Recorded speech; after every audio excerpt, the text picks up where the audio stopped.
Well, good afternoon, and thank you for coming to this second press briefing by the European Union. We have Thomas Khrushchev, who's head of the delegation from Poland. Poland, as you may know, is the current president of the EU Council. And we have Artur Runge-Metzger, who's head of delegation, chief negotiator for the European Commission. And they'll make some introductory statements, then we'll be happy to take your questions. We have at the back a press folder, an information pack, with a press release and a set of questions and answers explaining our position. Please take a copy if you haven't already got one. We also have our program of side events. We have a very comprehensive program of side events taking place in the North Plaza over the next couple of weeks. You're very welcome to come to any of those side events. They're open to all. And in particular, one tomorrow on Fast Start Finance, which Artur will say more about. So without further ado, I'll ask them to make some introductory comments, and then we'll take your questions. Thank you.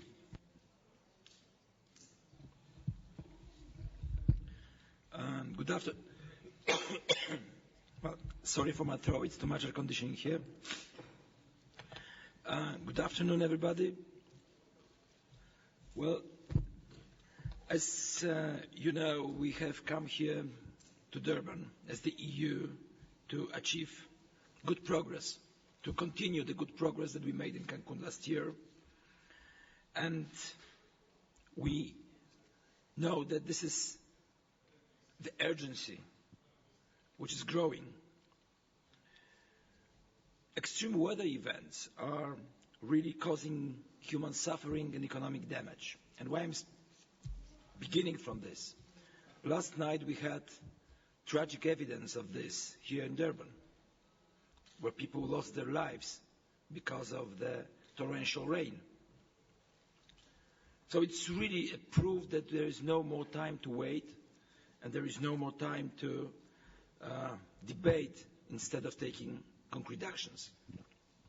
And all recent studies and reports that were published in recent months, the reports by IPCC, by International Energy Agency, by World Meteorological Organization, by UNEP, they all prove the same. If we don't take urgent actions, in 5-6 years, it might be too late. So, keeping this in mind, we will continue to call for a balanced package of decisions here that would provide these immediate actions on the ground. And we need to assure that what we decided in Cancun, in our shared vision decision, that 2 degrees Celsius is the absolute limit beyond which it would be irreversible change to climate, must not be exceeded. So, we expect that this conference will deliver 2 things. First, we will assure that all decisions from Cancun will be made operational. And secondly, we will decide upon establishing a roadmap here in Durban that would lead us to a legally binding global framework that would take on board every single country, every single party to this convention, with the same legal obligations, with the same nature of legal obligations, but with the differentiated actions that would be required from various countries. So, same obligation, same nature of legal obligations, but the actions required from different countries would be tailored according to the principle of common but differentiated responsibility and respective capabilities. The European Union has always been supporting the Kyoto Protocol. The Kyoto Protocol is a part of our legislation. The Kyoto Protocol has been ratified by the EU. It's the foundation of the emission trading scheme that we have in the EU. And this is also the channel for us to provide significant low-carbon investment in developing countries through the clean development mechanisms. And the EU is probably the biggest provider of official development assistance and is also significant provider of low-carbon investments in developing countries. But Kyoto alone will not be sufficient to address all the needs of today's situation. Kyoto alone will only cover, at the best, 15% of global emissions, including the EU, which is responsible for around 11% of global emissions. So that would mean that more than 85%, and if the EU only would be committing to the second commitment period, 89% of emissions would stay outside of any global system. So we need a global framework that would supplement what we have now, that would really involve all major economies in the efforts. So in order to be able to say yes to the second commitment period, we need the reassurance, that we need the agreement on the roadmap. We need the deadline for the negotiations and implementation of legally binding agreement. We need to strengthen Kyoto's environmental integrity, make it even more effective, and we need to establish the new market-based mechanisms to boost the development of international carbon market and give the developing countries the opportunity to continue with their national appropriate mitigation actions. So we have to agree on those 3 points and get this necessary reassurance, as I said. And now I'd like to hand over to Arthur to say maybe a few words about financial aspects of climate abatement. I think when listening to the discussion and also looking at the press, in terms of one of the major expectations is that countries deliver on their promises that have been made. One big promise that still stems from Copenhagen is the promise to deliver on what is called Fast Start Finance. So that's finance for the years 2010, 2011 and 2012. And the EU at the time has promised to come up with something like 7.2 billion euros over that 3-year period in Fast Start Finance. So we are now at 2/3 of the period, and we have delivered 2/3 of the amount of money. We have just done the numbers in Brussels together with our member states. 4.68 billion euros are channeled to developing countries in terms of Fast Start Finance. And that is not only the European Commission, it's in particular European Union member states, and it's all of them who have been or who are contributing to this effort. In terms of funding, this support is spread across various initiatives. Many of them, they strengthen the resilience of the most vulnerable countries, they promote low-carbon development, or they reduce emissions from global deforestation. And we have spread the funding also across regions, but we have done so in a biased way. Africa and the least developed countries, they will have the largest number of bilateral projects. Together with our partners in developing countries, we are trying to ensure the best use of the funding. So that means we use very different channels, not only bilateral, but also multilateral channels. So we work with the World Bank and other international banks, Asian Development Bank, African Development Bank, on their programs in relation to what I have mentioned just before. Part of the money comes as loans, with concessional terms, of course, and they're a way of leveraging private funding, private sector funding towards climate change. This year, however, we have given an increased amount in terms of direct grants to developing countries. We also pay full respect to the national ownership of projects, and sometimes I hear people complaining that things are moving not fast enough. It takes time to get these projects off the ground if you want to create real ownership of those projects in developing countries. It's not like you sign a check and then everything is done. No, I think it requires discussions in partnership from both sides. We, the EU, together with the beneficiaries, we are also learning quite a number of lessons from our Fast Start funding implementation. And we can now already start to replicate some of the good examples from one country to the other. One of those approaches is the Global Climate Change Alliance, which focuses particularly on adaptation in the most vulnerable countries.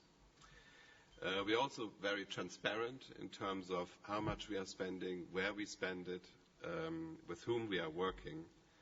And to that effect, we will make available the latest report on Tuesday, when we have a side event just devoted to Fast Start funding and how the money is going to be spent. And we hope that many of our developing country partners, but also you from the press, will be able to attend that in order for us to demonstrate that we really live up to our commitments on Fast Start finance. And we will have a beautiful and colorful brochure which will have many more numbers in detail. But I can't give it right now. It's embargoed until tomorrow. Let me come to another point. Apart from the Kyoto Protocol, apart from the roadmap, there is the very important issue of implementing the Cancun agreements. And this concerns the Adaptation Committee, it concerns the technology mechanism, and especially also the Green Climate Fund. We believe that sufficient progress has been made on those issues and that those issues can be concluded here in Durban. So that will significantly take the fight against climate change forward. In addition to this, there is enhanced transparency on reporting of what everybody is doing around the world. This is absolutely necessary in order to create trust and confidence among the different parties.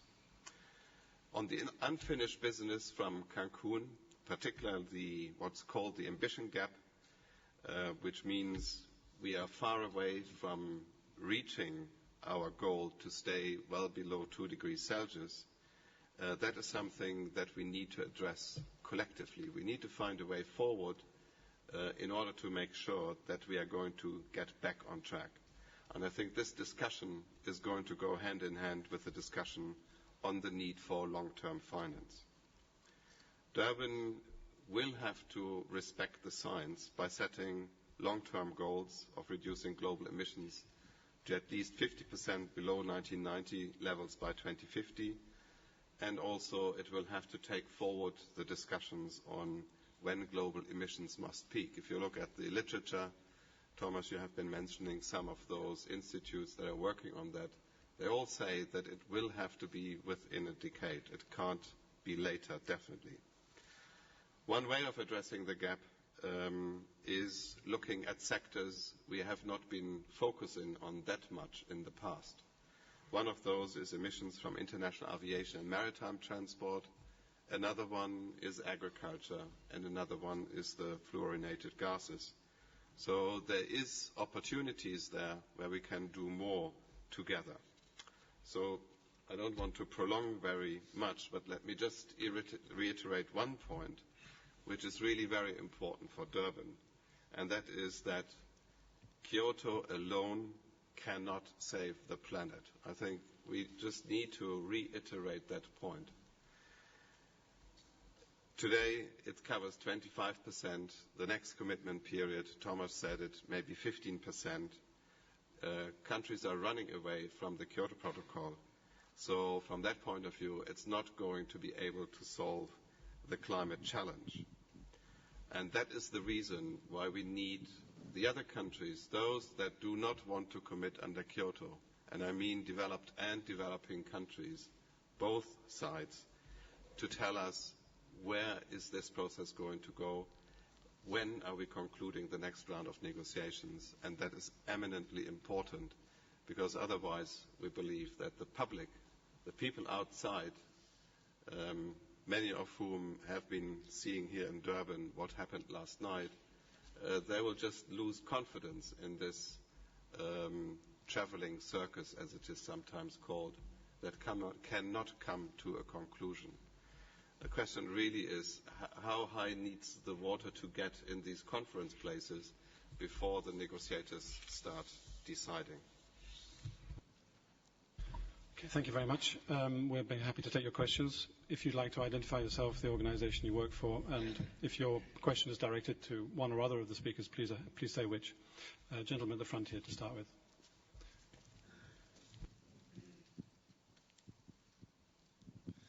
Hello, I'm Stian Reckler with Thomson Reuters Point Carbon.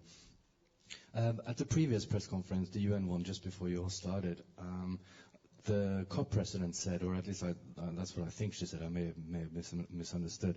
She said that she has heard the EU is ready to take on a new Kyoto target if it is linked to a Durban roadmap. And I was just wondering, did I misunderstand her, or has she misunderstood you? Or will you actually consider taking on a new Kyoto obligation if that means that developing countries will back your Durban roadmap?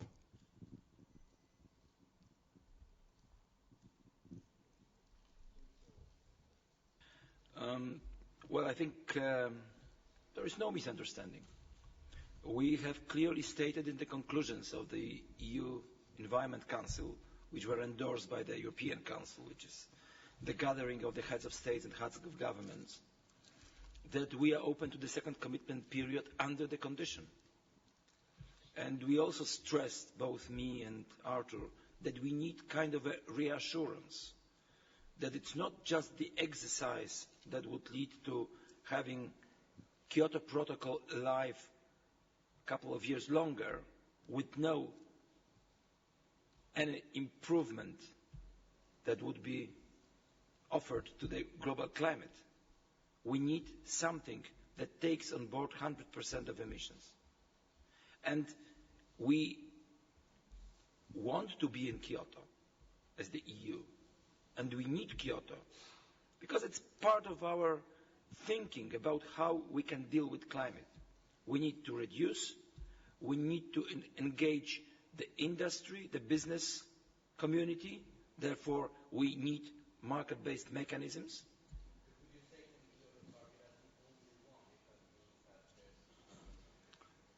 Well, that's the question that our ministers will need to decide if this is this kind of dilemma to be decided. But I think that the conclusions and what we've been saying is pretty clear.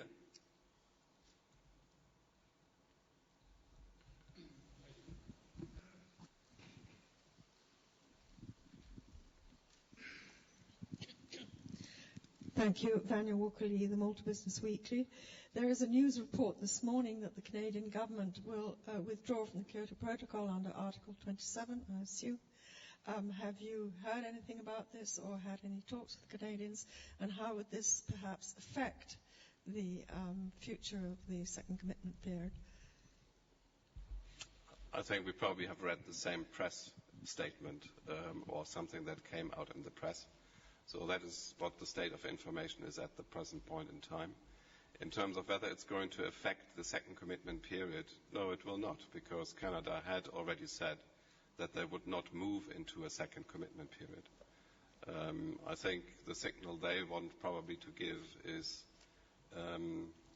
that they want to be part of a broader agreement and not of a small agreement like the Kyoto Protocol.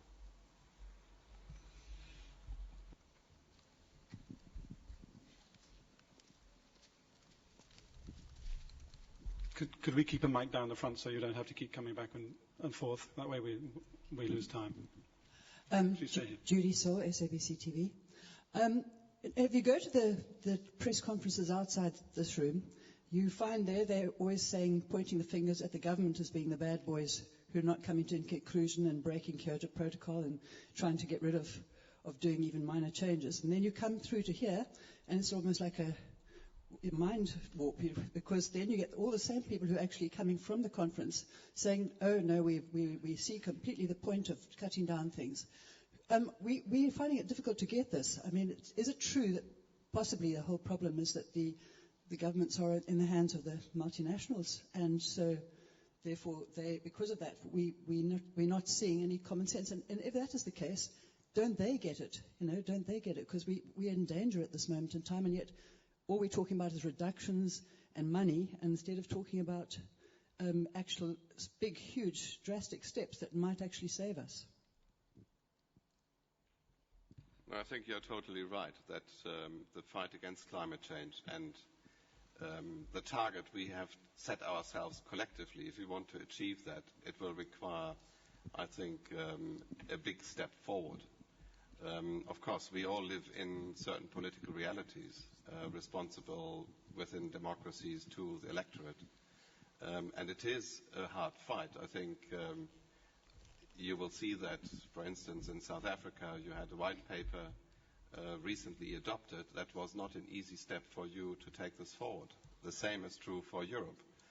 There is some industries who believe that they are going to be losers, so they will always try to influence decision making. The best thing in order to take this forward is because there's a kind of circular excuse, kind of somebody saying, but those in the other country, they don't have to do anything. And the others in the other country say, but the ones in the next country also have not to do anything. I think this is the reason why this process is so important, to take everybody forward together. Because there is a point. If you only would do climate policies in one place of this world, emissions are volatile. They are here and up in the air. They can just move from one place to the other. It would not be effective. So therefore, we need a global framework. And that is a tough fight. And I think we need a lot of support from outside these rooms in order to increase the political momentum to move forward. But I think not everything is lost. I always compare, and I tell this anecdote very often, 5 years ago when we were sitting in the negotiation room, the only thing we were negotiating for a whole night was whether the word future would be allowed into a negotiation text. And that today sounds absurd, but that is what the situation was only a few years ago. So I think we have been making constant progress, but we need to continue and we need to accelerate that progress. We need to create even more confidence than we have created over the last years. Okay, we're running out of time, so we'll take 3 questions together. Eric, and then these 2 ladies in front and behind you. Okay, I've got a 2-part question, but I think the first will be quite quick.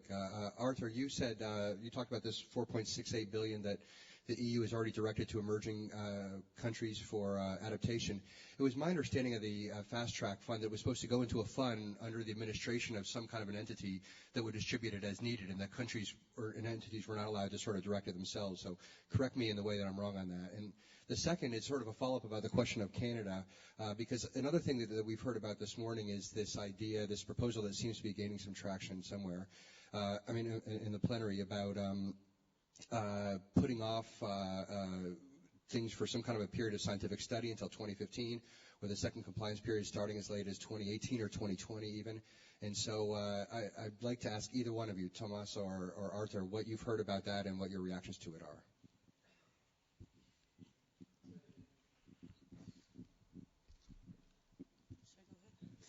I'm Pamela Millar. I'm with Examiner.com in Seattle. I just wanted to ask, it seems to me that UNEP has produced a report and the World Watch Institute has produced a report, both saying that reducing meat consumption is one of the quickest ways to bring down the pace of climate change. Why is that not focused on more in the climate discussions? And I wanted to ask if the European Union is considering a meat tax instead of subsidizing this gross polluting industry.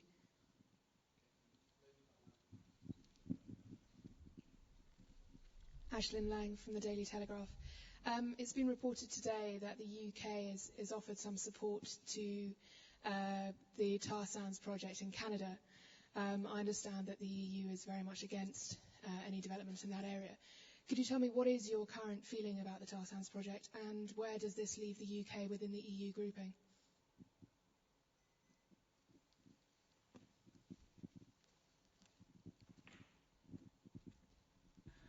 Okay, maybe I will respond to your question about 2015, 18, etc. Okay, I'll be quick. So we believe that we hope that we will be able to take the decision that would allow us to continue with Kyoto Protocol in the next years. And at the same time, the decisions from Cancun would allow us to raise the level of ambition. So that would allow us to have a little bit more time to negotiate the new legally binding agreement for everybody. That would be a new agreement under the convention. And then we put the year 2015 in the conclusions as the kind of a deadline for delivering the new text that would be in parallel with a review process that was also decided in Cancun that would check the adequacy of the pledges under the Copenhagen Accord. And this review process will interact with the negotiations, hopefully, then thus allowing us to produce this text. Then there is a time needed for ratification, there is a time needed for entry into force. Therefore, we say not later than by 2020, this new regime will need to be enforced. Yeah. Good. On the first question, should it go through a single fund? Wrong. So wrong information. It was not going to, because the reason is simple. If you need to set up a new single fund, that takes you ages. So then it would not have been fast start. It would have been a slow start, or not even a start at all. On the meat tax, no, there will be no particular meat tax. What we do is that we in Europe put a price on carbon. So it's not looking at individual lines of production of something. And in that way, you try to say, okay, what are the emissions that are being caused through meat production? What are the emissions caused through various modes of production? And in that way, you try to encourage certain modes of production in different sectors.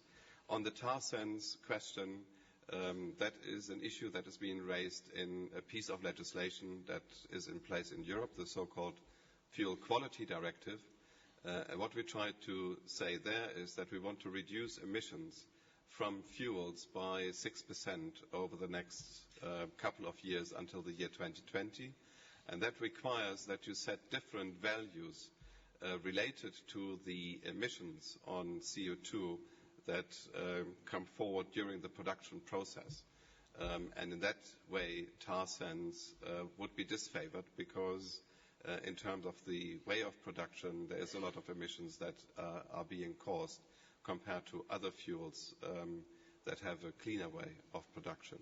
And at the moment, this is being discussed with member states, and it's a very technical subject, I can assure you. So there is discussion on several of those technical aspects. That's where we stand. Thanks very much. We're out of time.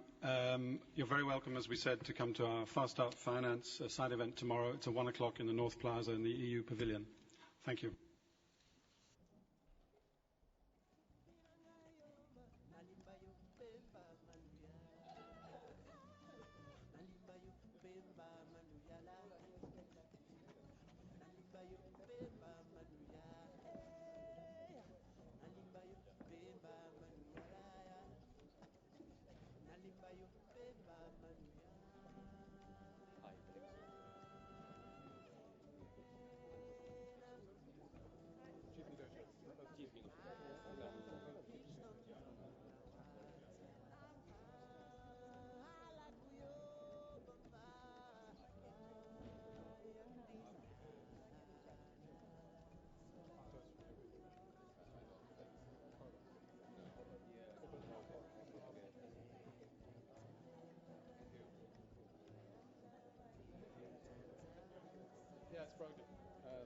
I couldn't find it at the waste bin.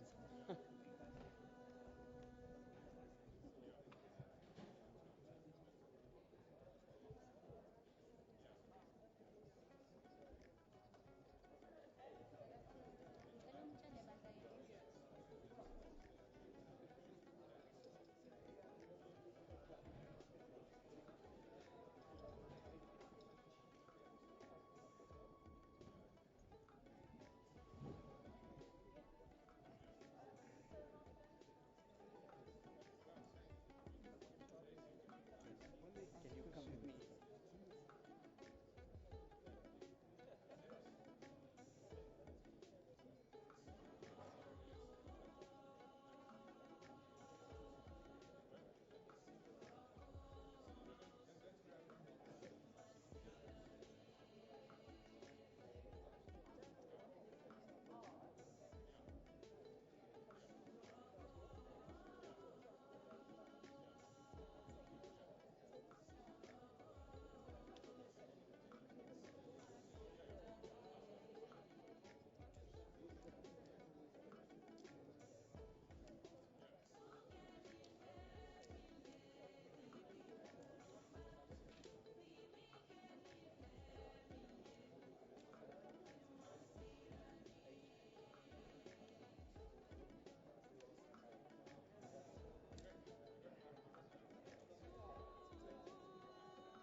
Good afternoon. Welcome to the press briefing of the United States delegation. Your briefer today is Dr. Jonathan Pershing, who is Deputy Special Envoy for Climate Change. He's going to begin with brief opening remarks, and then we'll turn to your questions. Thank you. Thanks very much. Good afternoon, everybody. Thank you for coming. As Susan said, my name is Jonathan Pershing. I'm the Deputy Special Envoy for Climate Change at the U.S. Department of State and the head of the U.S. delegation for this first week of the negotiations. Todd Stern, the Special Envoy for Climate, will be the head of the delegation during the ministerial session next week. Let me start with a few words about our expectations for this meeting, and then, as Susan said, I'll take some questions. The United States is very happy to be here in Durban, in South Africa, to make progress on addressing this critical issue. We know that it's a great concern to the continent, which is certainly suffering from the impacts of climate change, and is expected to see substantial future suffering from the negative impacts that are projected. It also stands, however, to benefit significantly from implementation here in Durban of the agreements that we reached in Cancun. Our priority at this meeting here will be making fully operational the key elements we agreed in Cancun.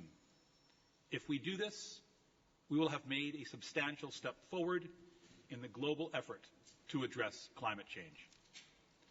The agreements we reached in Cancun were a major undertaking involving all parties. They anchored significant mitigation pledges made for the first time by all major players, developed and developing, in Copenhagen. It called for the creation of a transparency regime for both developed and developing countries, which will help the global community understand how we are meeting our emissions reductions targets.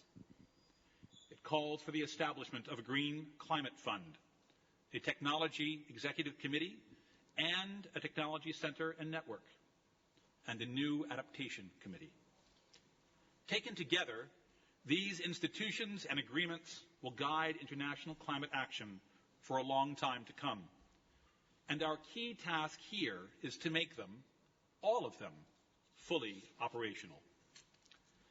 There's been considerable attention paid over the past several months to two other issues that will also be under discussion here in Durban. One, what happens between now and 2020, particularly with respect to the Kyoto Protocol. And two, the form and content of discussions on the future post-2020 regime. The United States, as you all know, is not a party to the Kyoto Protocol, so we will not weigh in on the Kyoto debate. But we should be clear, irrespective of Kyoto's disposition, the world is acting. Between now and 2020, the United States and all developed countries, as well as all major emerging economies and many others, will be implementing the commitments they made under the Cancun Agreement. These commitments and actions cover countries representing more than 80% of global greenhouse gases, with significant reductions that are beginning to slow the trend of global climate change. There is also a debate on what might be said about the period after 2020.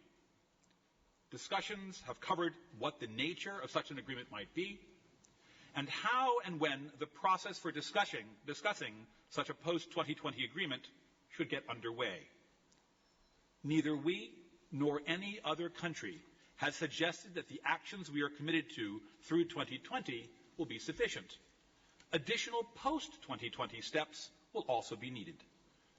Some countries want to stipulate up front that such steps should be in the form of a legally binding agreement. Others, including ourselves, have indicated we want to know more about the content of such an agreement before we commit to a particular legal form. One thing I would underscore about any post-2020 accord is that the only way it could be effective and garner broad support is if it applies fully to all significant players. Before I close, let me say briefly a few words on finance. The U.S. and other developed country parties are well on their way to fulfilling the $30 billion U.S. Fast Start finance goal. And we're working actively on ways to ramp up to the more than $100 billion U.S. through both public funds and more effective leveraging of private capital. United States Fast Start in fiscal year 2011 totaled $3.1 billion, consisting of $1.8 billion of congressionally appropriated assistance and $1.3 billion from development finance and export credit agencies. To date, the U.S. contribution to Fast Start from these sources totals over the two-year period $5.1 billion, including a $2 billion contribution in 2010. We will be releasing our latest Fast Start finance report during our side event this Thursday at the U.S. Center, and I strongly encourage those of you who are able to attend. The U.S. Center is quite an elaborate exercise trying to give you some sense of what kinds of things are going on at home and what kinds of things we are doing internationally on climate change. We're also releasing individual country fact sheets for each of the 126 countries where we are providing climate change assistance. These documents are part of a broader U.S. effort to be as transparent as possible with our climate finance reporting. Another finance issue and a significant deliverable that parties would like to see in Durban is the establishment of the Green Climate Fund, through which a portion of the global finances being mobilized for 2020 and beyond will pass. We want to see the Green Fund move forward as part of a Durban package.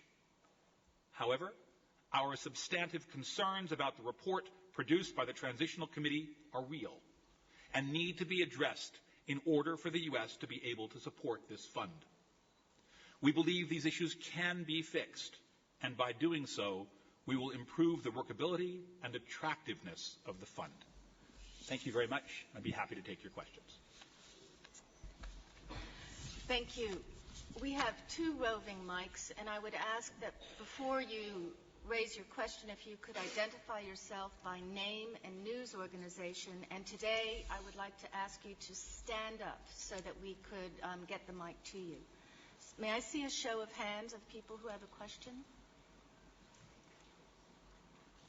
We'll start in the front row, in first seat. Thank you. Hello, my name's Pamela Millar. I'm with Examiner.com in Seattle. I wanted to ask, UNEP has produced a report saying that the pace of climate change could be brought down if we were to reduce meat consumption. World Watch Institute produced a report saying over half of greenhouse gases come from meat production, and yet 65 billion animals are killed every year. So my question to the United States is, we've been subsidizing a lot of this industry. Are you considering as well to do things to educate the public about bringing down meat consumption as not only a mitigation for climate change, but for public health? Thanks very much. There are actually any number of sectors that have significant contributions. The collective agriculture sector is one of them. There's work underway quite actively. We have a number of members of our delegation here from the U.S. Department of Agriculture working explicitly to think about how the international community can move forward on those emissions. We're part of an alliance that was created by New Zealand and others, explicitly looking at the agricultural sector. They've been actively engaged in some of the questions around meat production and ways to reduce emissions from that subsector in agriculture. The Department of Agriculture, under Secretary Vilsack, has taken a very active role collectively in these activities. So the answer is yes, we're deeply engaged on the agricultural side. About 30% of global emissions from there, something we're paying a great deal of attention to. Well, we'll go to the other side of the room. This gentleman here in the front row. If you could stand up, please. Hi, I'm Stian Reckler with Thomson Reuters Point Carbon. 2 questions, really. One, if we can just very briefly outline the U.S. position on this Durban roadmap that the EU is pushing here. And second, you said that there are quite a few countries who feel the need to know more about the science of climate change before they can take a position on how to deal with it. To be honest, I wasn't really aware that there were many countries at all. So I was just wondering if you could clarify if the US is now one of those countries, and also which other countries are still demanding more climate science before you can actually take a position. Let me address the second question first. I didn't say anything of the sort. The United States administration is convinced of the science. The United States administration believes that the urgency of the problem is real, and we are committed to this process as one of the multiple ways that we have to move together to address it. So what I said, I think, was narrowly in the context of whether the next step is a legal document or not. In that context, the question of what form it takes seems to us to follow the question of what content is in it. The first question with regard to the Durban Roadmap is an open issue about what comes next in this process and how we think about things moving forward. There are a number of pieces that parties have recommended, the EU being one of those that has made some recommendations. For many parties, and I would put the large emerging economies into this mix, and us as well, and frankly, from what I can tell, Europe as well, we see a list of actions and commitments that countries have committed themselves to that run through the year 2020. Our thinking, and that which we've heard explicitly from others, is that there's no intention on the part of parties to modify the pre-2020 actions that they're taking. It's in that context, then, that you come to a post-2020 framework.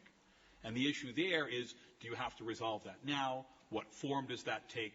When should you begin those discussions? That will be a great deal of what people focus themselves on here in Durban. Our thinking is that the idea of putting the form of the action before the substance doesn't make a great deal of sense. And there is no framework that we can envisage that would be a successful framework that didn't include all the major economies. In that context, the major emerging economies represent a much larger and growing share of global emissions than they did a decade ago. We can't be in the same discussions that we were in a decade ago around their engagement. That discussion is part of what has to be at the center of this ongoing conversation.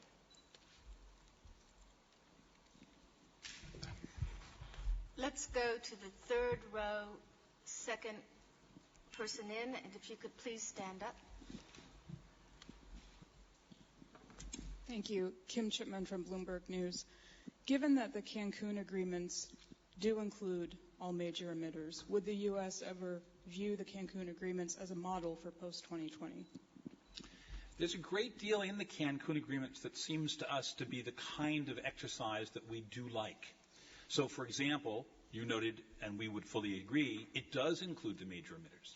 It takes a series of steps that are built on what they were able to deliver, and we now see, over the course of the last couple of years, actions in all the countries that made commitments to deliver on those commitments.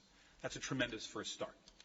Clearly, post-2020, you need to think about what next steps might be done, because most parties have actions that have, in essence, an end date of 2020. And none of the analyses that we've seen suggest that if you were to stop in 2020, you would have fixed the problem. So that model is good in terms of building on what countries can do and the clear indications of implementation. We're not yet clear that the reporting has been sufficient. Part of what's to be done here is to develop a set of guidelines for what we call transparency, but it speaks to a larger constellation of questions. It incorporates reporting. It incorporates a process for consultations between parties. It incorporates a process for analysis among experts of the actions being taken, and a mechanism for the parties to discuss with each other what's been done. Those guidelines are one of the things we want to see coming out from this, but they would extend well beyond 2020 also. So those kinds of things, too, frame our discussions. I would also note with respect to finance that we see that framework as one that also continues. The agreement that we struck in Cancun said that by 2020, we would end up seeking to mobilize from public and private sources the $100 billion. So it's not as if it's the year 2020 and then in 2021 it's over. It's an exercise to ramp up and then to continue beyond. Again, a framework from Cancun that to us seems to have a much longer life. So the short answer is yes, and those provide some characteristics of what we think is good about it. There was a question on this side of the room, woman in the fifth row. Yes, if you could stand up, please. Hi, I'm Anel Heidenrich, SABC Radio News. I don't know whether I get a feeling that America is surely the leaders of the world in many ways. And if you have all those provisos, it sounds to us like provisos before you will really commit. Surely many other countries will follow you and saying, but if America, if you guys do not take responsibility, then the others won't. So are we not in a position here that we have a very remote chance of moving forward and getting real commitments if America doesn't be the leaders that they're supposed to be and say, you know, let's do it? I'm not sure. I'm confused. Thanks very much. I think there was part of a question there. Let me try to frame what I see as some of the history behind this dynamic. If we take a look at Kyoto, which we were an active party in negotiating, but ultimately we did not ratify, we end up with an agreement which today covers, give or take some, given the parties that are still in it, about 15 to 20% of global emissions. If we look at Cancun, which the U.S. has also been a leader in designing, we now have an agreement that covers 80% or more of global emissions. To my way of thinking, that's an enormous step forward in solving the problem, 15% to 80%. The Kyoto Protocol, which has this fairly small number of active players, is an agreement that was legally binding on its parties. The agreement we've currently reached, we couldn't and were unable to get there with the parties that were prepared to take action. Had we made it legal in Cancun, the likelihood is we would never have had an agreement. But the fact that we got the political commitment has in fact been leading to a change in all major parties' directions and trends. Again, to me, a huge step forward. The last thing that I would say is that many of the instruments that are framed under the agreement are ones that never would have existed without active U.S. participation and, in many senses, leadership. The structure in our future looks at new needs for technology. It looks, unfortunately, because we are unable to avoid all damages as a world, at the need for an adaptation framework. It discusses the ideas around the structure of markets for forests and forest offsets. The U.S. is an active player in all of those conversations. And as I look at this history, the further engagement is one that is in no small measure a function of something that we're quite proud to be part of. Front row, third seat over, please, if you could stand up.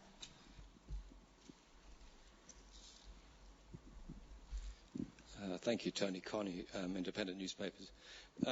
Mr. Pershing, the key issue here is legally binding agreements.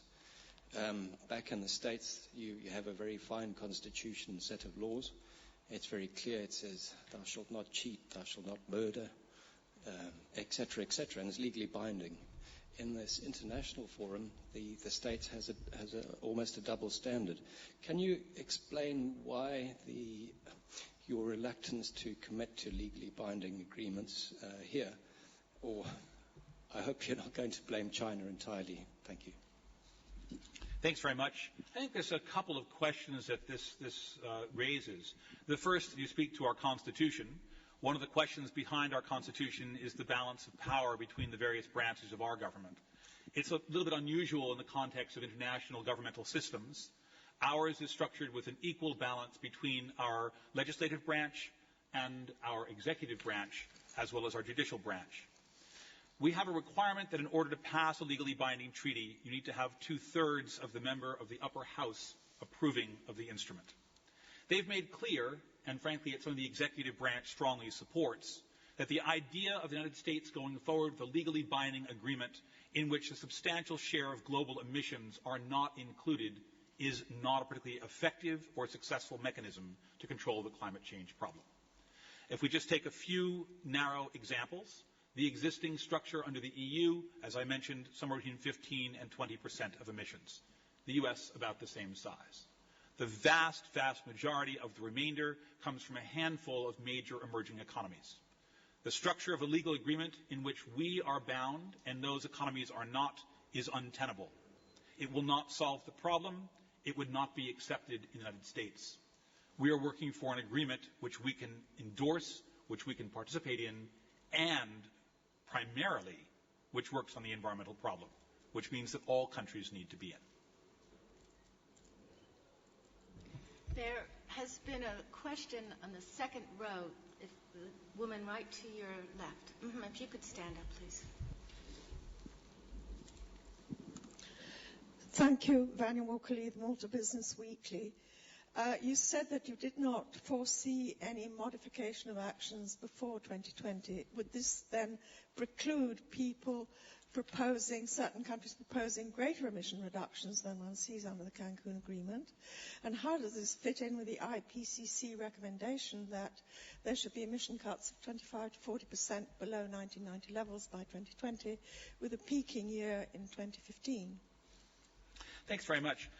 What I wanted to try to convey is the idea that countries would change their current pledges that they've listed in the agreement seems unlikely to me. Countries made a set of pledges. They originally made directly after the Copenhagen negotiations and affirmed in a more formal sense and contained in a document of the convention and its secretariat in Cancun. I don't see the major economies shifting those actions. There are others that are not in. Certainly there are countries that have yet to take on pledges. There's an opportunity for those countries to do so. It's possible that some countries may choose to update their pledges, but I think the vast majority are currently working actively on implementing the pledges through 2020 that they've taken on. With regard to the IPCC, there are a number of different points that one can make. I was, in fact, the lead author on that chapter that talked about 25 to 40%. In the discussions leading up to that chapter, I would note that there are a relatively limited number of scenarios from which it's drawn, but there are also a number of pathways through which you can meet the kinds of long-term targets that countries are seeking.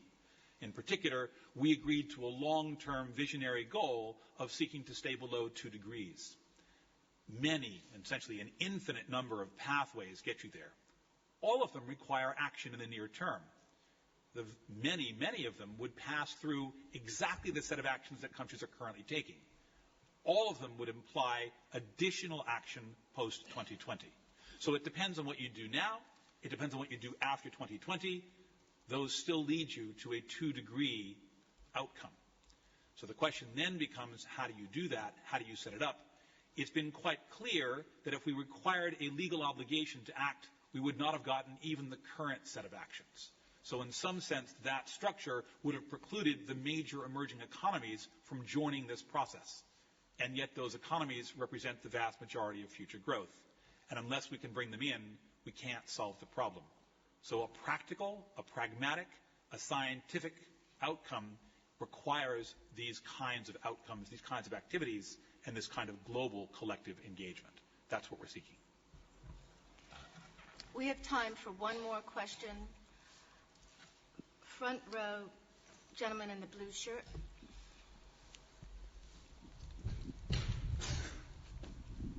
Thank you. Arthur Max from Associated Press.